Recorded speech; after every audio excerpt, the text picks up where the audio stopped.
Spiritual Chef podcast.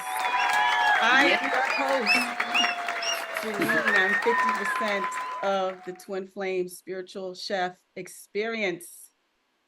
And I am Keisha, and I'm the other 50% of the Twin Flame Spiritual Self experience. And listen, man, you're not seeing double.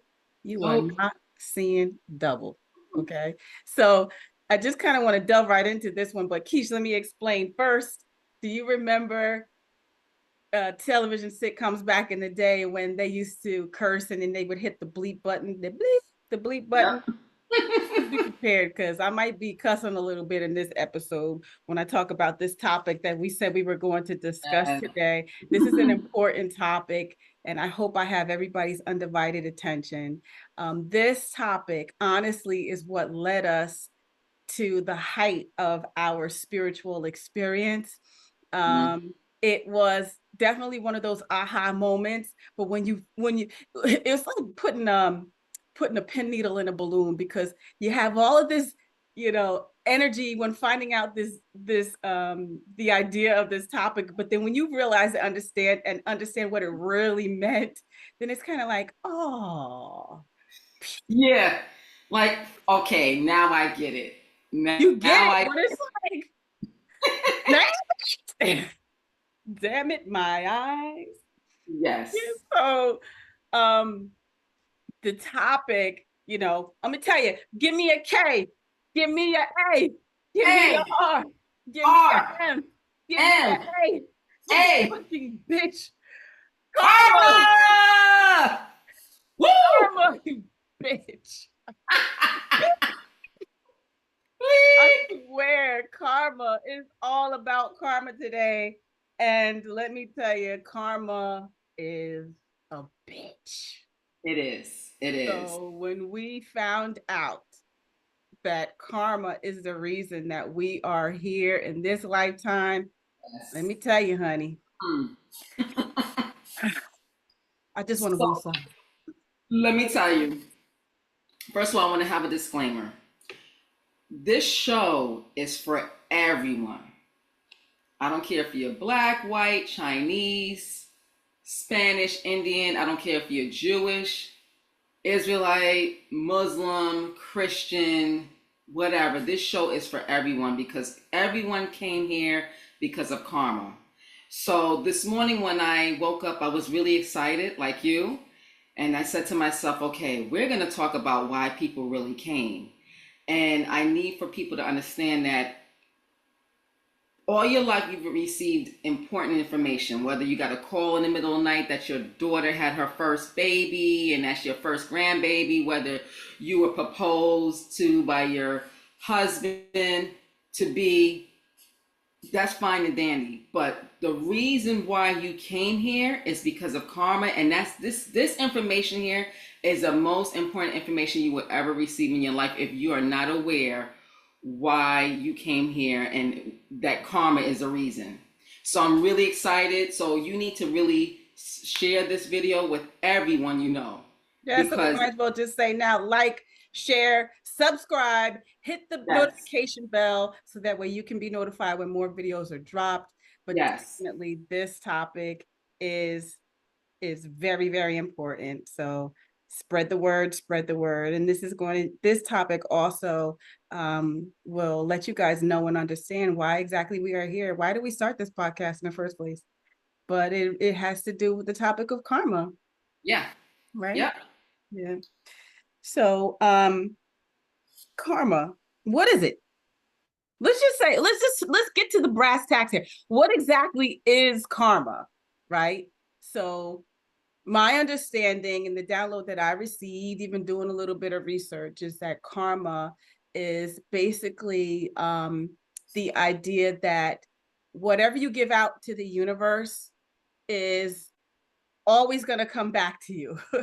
All Right. right, whatever you emit out into the universe, and it always has an equal and opposite reaction, right? Yes. So that's what karma is, and we don't realize that in our life, as you get up in the morning and you start interacting with other human beings, you have to be mindful of how you interact with these human beings, because it will develop a level of karma if you're not careful, right? Yep. There's some karma that's, of higher magnitude than others, but still maintaining a balance is the bottom line. So when you maintain balance in your interactions and in your relationships with other people is how you can ultimately have control over the karma around you. And keep in mind, karma is, it could be positive or negative. So that's really important. People think karma is Yeah. bad, and it's not. It's basically like Janine said, is what you put out comes right back to you. So if you put out good energy, you get good energy coming back to you. You put out negative energy will come back to you. Yeah, that's a very strong point, because a lot of people are under the impression that that evil and good carries a lot of weight. But honestly, Source doesn't really look at us as being good or evil beings. And that may be a hard concept for everybody to understand. And I do get it, but you have to look at it more as positive and negative, right? Like we learned about, what is it, biology, chemistry, what is it, physiology, one of Girl, don't ask me. we learn about positive and negative forces, Yes. right? That's Mhm. the bottom line. Positive and negative forces, and we have to make sure everything that we do is related to positivity and or negativity. And just Yes. as you mentioned, Keish, as long as you're giving out positivity, you can attract positivity. If you give off negativity, you can attract negativity. Now, that doesn't mean that if you're positive to someone or you're nice to someone, that they're not going to be that they are inclined to be nice back to you, right? And that's kind of like the catches when it comes to karma. So when someone wants to throw negativity at you, you have to understand that, guess what? That has nothing to do with you. Exactly. As long as you did your part. But I agree.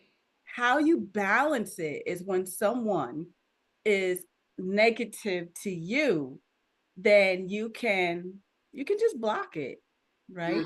You can block it, or you could just have this understanding that, as I said, that it really doesn't have anything to do with you. I'm still going to be great today.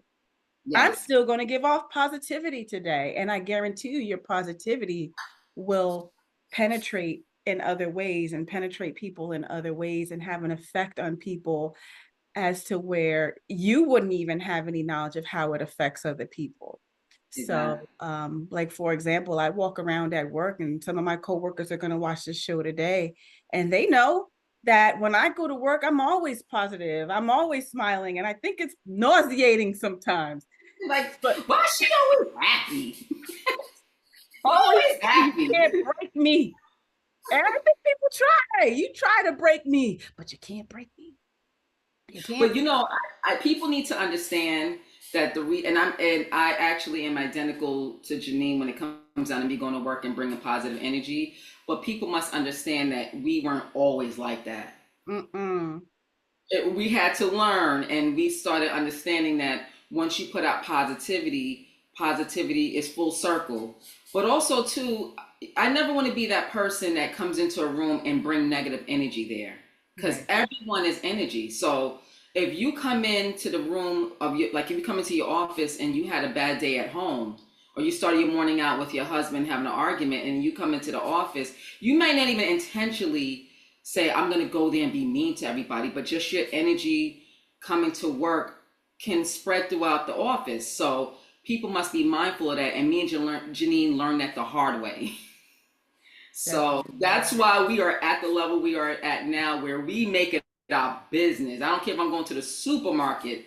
I call it bringing sunshine and sunflowers wherever I go. Yeah. Then another thing too, people must understand is that after you've been at work with all this sunshine and sunflowers, you got to come home with that, because you can't bring that to your family, because now your family is getting that negative energy that the coworkers didn't get. So you come home grumpy.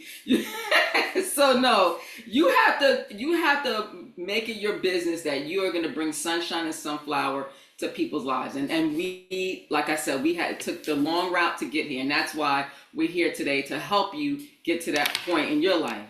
Definitely.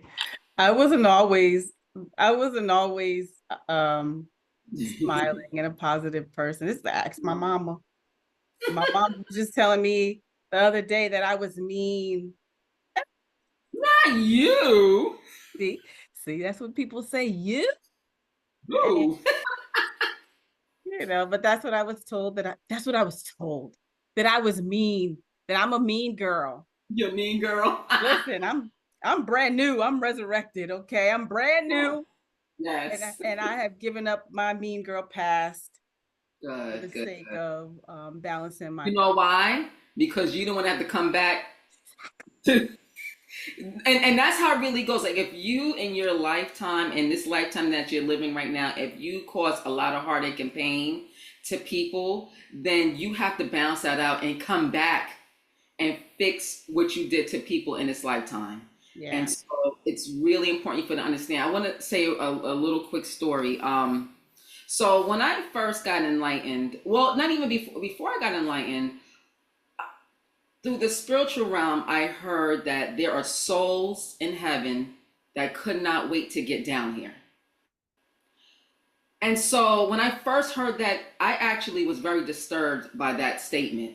And people, and many psychic mediums would say, oh, there are souls that cannot wait to get down here. And the way I looked at it is, we were always told that heaven is paradise. So my question was, well, if someone's in paradise, why are they itching to get down here? Like, that's like somebody moving you out of a mansion and putting you in a tiny apartment in the ghetto. So I was like, wait, why would souls want to leave heaven to come down here? Mm-hmm. And then when I found out about karma, I understood the whole magnitude of this full circle of life. Yes. So what happens is, let's use this life that I'm living now as Keisha. I live this life as Keisha. I say I live till I'm 90 years old. When I go back to heaven, I have to get my life gets reviewed. Everyone's life gets reviewed. You cannot escape that portion. There are many people who have died and came back. There are many people who will tell you what happens when you go to the other side. You will find that 99% of people that are telling the story of the other side, and when you die and come and go there, they tell you that you have to get your life reviewed. When you get your life reviewed, they show you your life not through your eyes, but through the people that you affected, whether it was good, bad, or ugly. They say that that moment is very emotional for you because you get to understand what you did in this lifetime.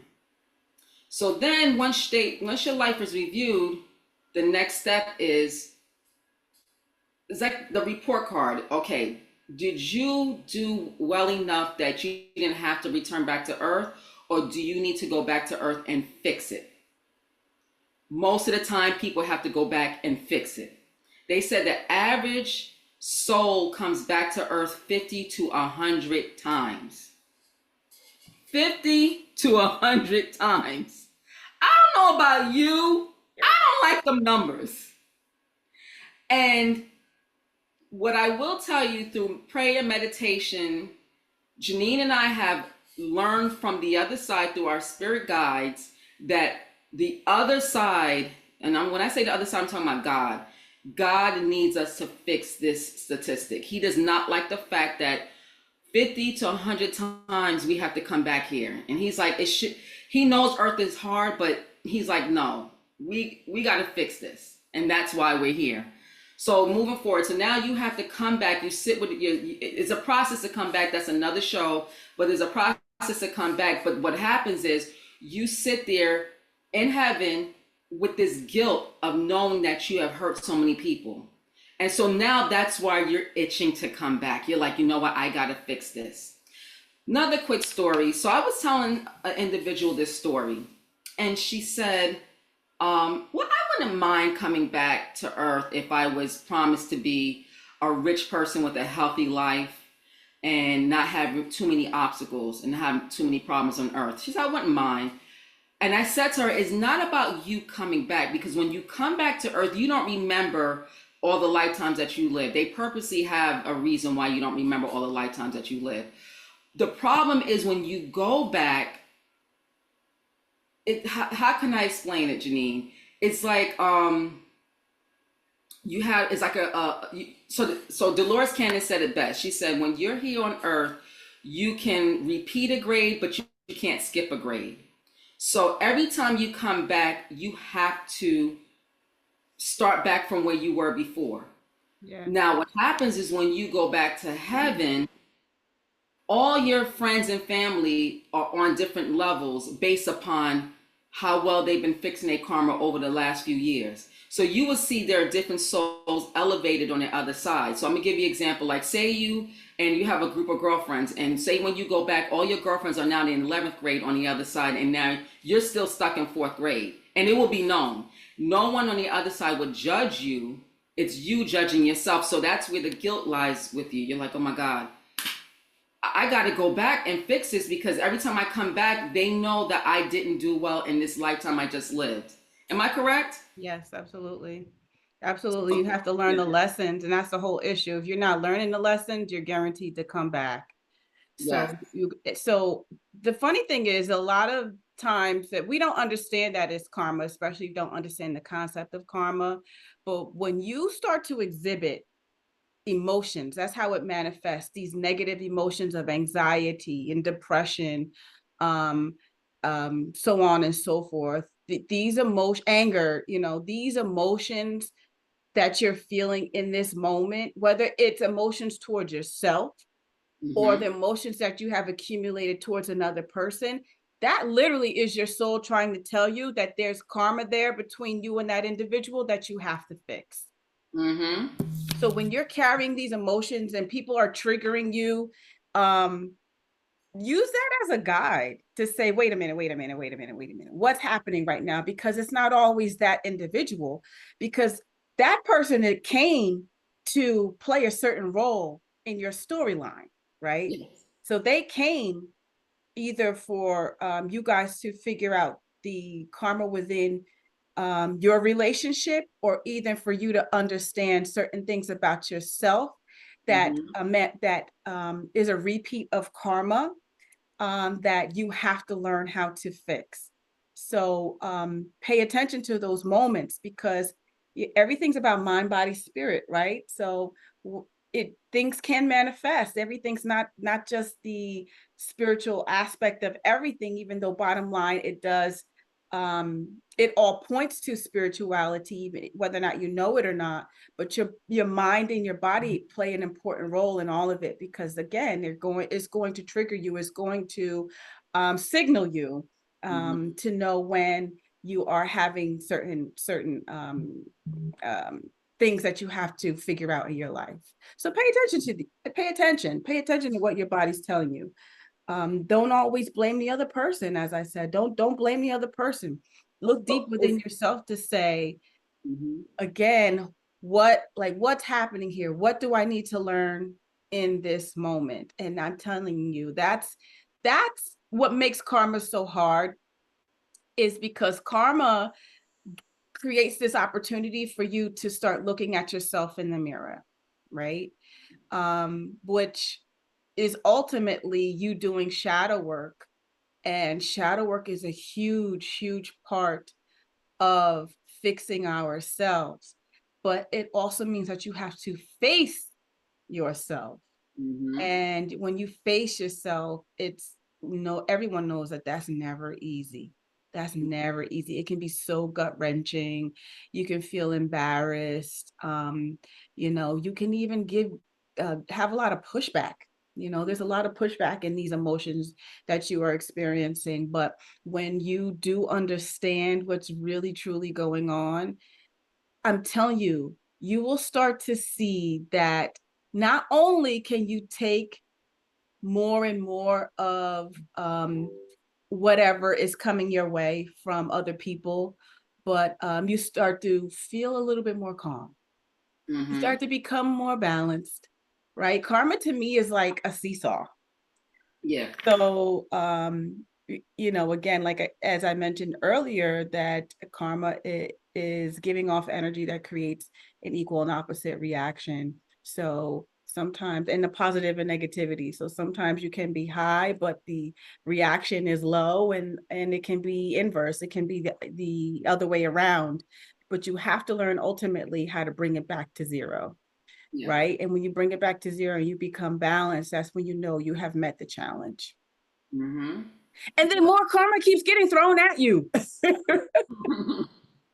And just to piggyback on what you're saying, and also to show you how, you know, it's not that simple where you have like this karma and you're like, okay, I'm going to come fix my karma. And a lot of people are saying, like you said, you have to look at the signs and the patterns.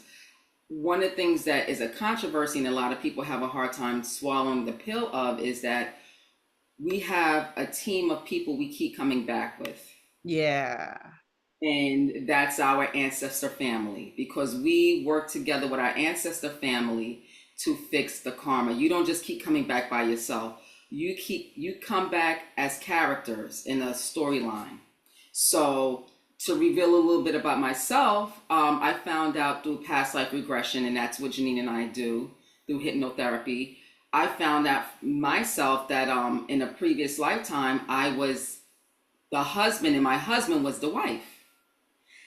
And so the karma that we created in that lifetime, we came back as me being the wife and him being the husband. Now, that doesn't necessarily mean that in each lifetime we're going to keep coming back as spouses. I'm going to tell a little secret, but I'm not going to say any names for you, Janine, but you found out in another lifetime one of your other family members was your My wife. wife. Yeah. Yeah. So that individual is part of your ancestor family. Mm-hmm. So what happens is when you keep coming back in each lifetime, you and your ancestor family come back as different characters. So in one ancestor family, you can all come back as an Asian family. So it doesn't mean like every lifetime I come back as a black woman. No, it is not like that. In one lifetime, I found out I was a Caucasian man living on an island. So you have these avatars, and when you're with your ancestor family, you develop this relationship and say, okay, now we're going to come back. And usually when you come back, because of karma, it's the the individual that you didn't like. So if you were racist and you hated Chinese people in this lifetime, then God says, okay, well, we're going to balance this out, and you're going to come back as a Chinese family to balance it out. So I say that to say every person that when you look at yourself in the mirror, just understand that you as an individual have not always been that culture every time you came this lifetime. I had said to this one person one day, I said, if God allowed us to, for 5 minutes, if God stopped the world and for 5 minutes we got to see all the lifetimes we lived here on earth, racism would stop immediately. Immediately. So going back to the whole ancestor family, you come back to fix the karma. And it's hard because one of the reasons why we are not allowed to know what happened in our previous life is because God knew that if you came into this next new life, knowing what your family members did to you in a previous lifetime, you would hate them immediately. And you would. Some of y'all hate them now. Yeah, exactly. And you know, it's funny that you say that because, or I say to whoever said, a lot of times people have, and sometimes like they'll have a family member and they don't even know why they don't like them. Yeah. Yeah. Very true. Oh, I don't like her energy. It's something about her. It's because in a previous lifetime, you and that person were together and something happened. Correct.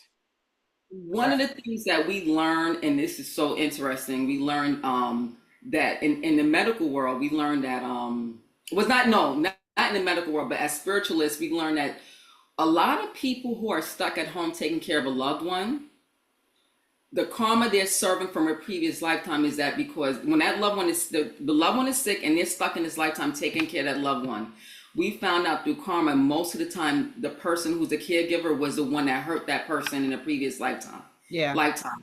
So you must understand that there's contracts and we got to talk about contracts. There's contracts. So now the individual that's sick, they made a contract with that person. Okay, you hurt me in a previous lifetime. We got to balance this karma out. So in the next lifetime, we're going to come back. I'll be the sick one.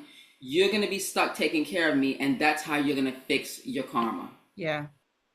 Yeah. So, and it may not be that exact example of the life kind of flipping around completely, but the energy itself, it's the energy that you have to pay attention to. So, you know, it may not be that you were sick or and that you have to take care of another person in a previous lifetime, and then in this lifetime is opposite. It just may have been something similar. yes, right? yes. It may have been something. Yeah. And this really quick, I'm glad you said that because you come to because you have an ancestor family, the goal for everyone is to fix all of their karma. So you may have a cousin that in this lifetime you never had any relationship with, but in the next lifetime she'll say to you, okay, you know, I'll be the one to help you with your karma in the next lifetime. Yeah. So going into contracts, because since we're talking about family members, that's really important for people to understand, is you may have a tumultuous relationship with someone and it may seem hard in this lifetime. And that's another signal too, when it comes to karma, is that when the lifetime is hard, that's because you have a lot of shit to fix. Right? Yes. A lot to fix. My lifetime was hard, but I don't complain because there's always somebody that has it a little bit harder than you. Yeah. And most of the time when you are having a hard time in your lifetime, because you're not paying attention to what it is that you need to fix, you're probably just pointing fingers at other people and thinking it's the other person, when the whole time, guess what? It was you. That happened to me. It was you the whole time.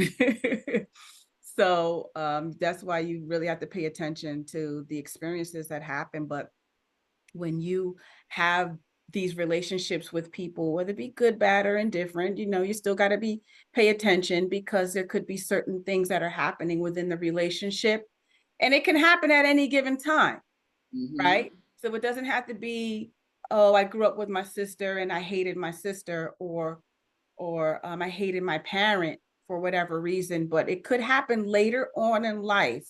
And say, you have a situation where you and your mom were great growing up, and then this one event happened, and that one event changed the trajectory of your entire relationship.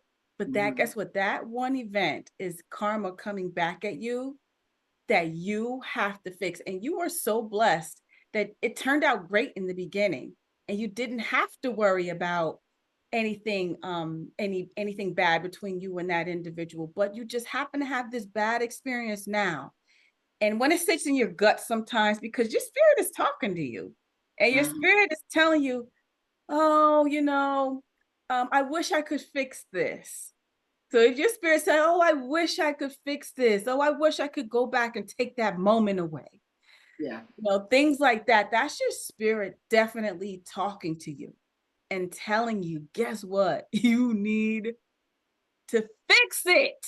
And then all you have to do sometimes is break down the situation itself and see what's happening here. What's happening here? What did that person do? What did I do? Where's my accountability in this? And it takes a big person to have to face these things. So this is where spiritual growth comes from. And it's never easy. It's not easy, but again, this is why we're here, because everyone has karma. No one is exempt from karma. Even if you live in solitude in an island by yourself, there's still some level of karma to it, because you probably chose to live by yourself because in the last lifetime, you weren't good being around other people. So you had to learn what it's like to be on your own. Whether you like it, I don't know. I can't tell you. But still, you know, it's that some way or another, you're balancing out your karma. And it's an ongoing thing. This is why we come back in lifetimes. But we still have to mellow it out and balance it out as much as possible.